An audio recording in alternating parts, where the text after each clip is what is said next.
మాఘమాసంలో వచ్చేటువంటి శుక్లపక్షమిలో వచ్చేటువంటి సప్తమి.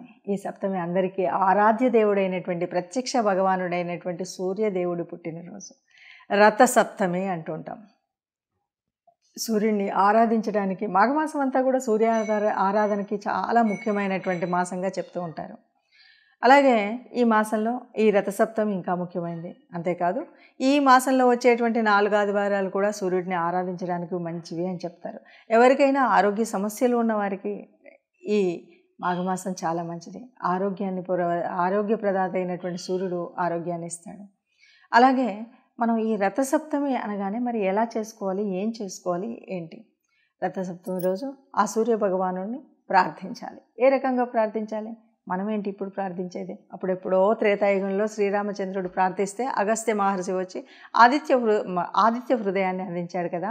మరి అలాంటిది ఆదిత్య హృదయాన్ని చదువుకుని ఆ రోజు శ్రీరామచంద్రుడు యుద్ధంలో తనకు కావలసినటువంటి శక్తికి, ధైర్యానికి సూర్యనారాయణుని ప్రార్థిస్తే ఈరోజు రథసప్తమి స్వామి యొక్క పుట్టినరోజు సందర్భంగా, సూర్యుడి యొక్క పుట్టినరోజు సందర్భంగా మనందరం కూడా ఆదిత్య హృదయాన్ని పారాయణం చేయాలి, వినాలి.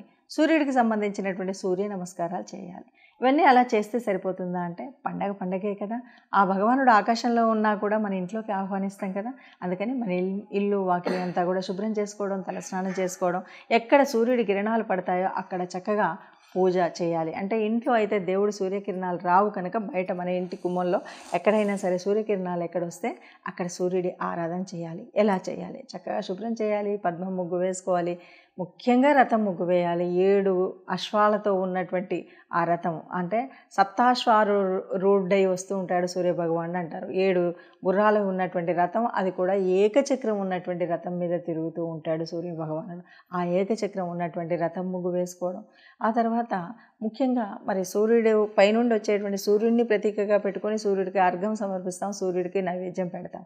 మరి అలాగే అయినా సరే మళ్ళీ మనం రథం ముగ్గు వేసినప్పటికీ ముఖ్యంగా చిక్కుడుకాయలతో ఒక రథాన్ని తయారు చేయడం, అలాగే ఒక చిక్కుడు ఆకు మీద సూర్యుడి యొక్క ఒక ఆకృతిని గీయడం, దానికి ప్రతీకగా ఒక రేగు పండును పెట్టుకోవడం, ఇవన్నీ చేస్తూ మనం ఆవు పిడకల మీద సూర్యుడు ముందు పాలు పొంగించి నైవేద్యం వండి అది స్వామికి అర్పించాలి. అది కూడా ఎందులో పెట్టాలి? ఈ 7 అనేటువంటి సంఖ్య ప్రతీకగా 7 ఆకుల్లో, లేదు 7 ఆకులు కలిపి ఒక చోట కుట్టి, అవి కూడా చిక్కుడాకులు, వీటిలలో పెట్టి ఆ సూర్యారాధన కనుక చేసినట్టయితే మనకున్నటువంటి సర్వదోషాలు పోతాయి, ఆరోగ్యం లబ్ధి పొందుతుంది, చెడినటువంటి ఆరోగ్యం మళ్ళీ పుంజుకుంటుంది. అలాగే వీటితో పాటు ఉద్యోగానికి సంబంధించినటువంటి ఏదైనా ఇబ్బందులు ఉన్నటువంటి వారికి ఇది చక్కటి అవకాశంగా ఉంటుంది. చక్కగా ఈ పూజ చేసుకున్నట్టయితే మనకు ఉద్యోగంలో వచ్చేటువంటి సమస్యలు ఏవైనా ఉంటే తొలగిపోయేటువంటి ఆ సూర్య భగవానుడు ప్రత్యక్ష నారాయణుడు యొక్క దీవెనలు పొందిన వాళ్ళం అవుతాం. కాబట్టి రథసప్తమి ఎంతో దూరంలో లేదు. మాఘమాసంలో వచ్చేటువంటి శుక్లపక్ష సప్తమే, శుక్లపక్షంలో వచ్చేటువంటి సప్తమే సూర్యుడి యొక్క రథసప్తమి అన్నమాట. సూర్యభగవానుడు రథారూఢుడై ఈ ఉత్తరాయణ కాలంలో ఆయన పయనించేటువంటి గమనానికి మార్గదర్శనంగా చేసేటువంటి ఈ సమయంలో సూర్య ఆరాధన చాలా ముఖ్యమైనటువంటి ఆరాధన. కాబట్టి రథసప్తమి కూడా చేసుకుందాం, సూర్యుడికి అర్ఘ్యం సమర్పిద్దాం, సూర్య నమస్కారాలు చేద్దాం, ఆదిత్య హృదయం విందాం, ఆరోగ్యాన్ని కాపాడుకుందాం, మన యొక్క ఆధ్యాత్మిక చింతనని పెంపొందించుకుందాం. నమస్తే.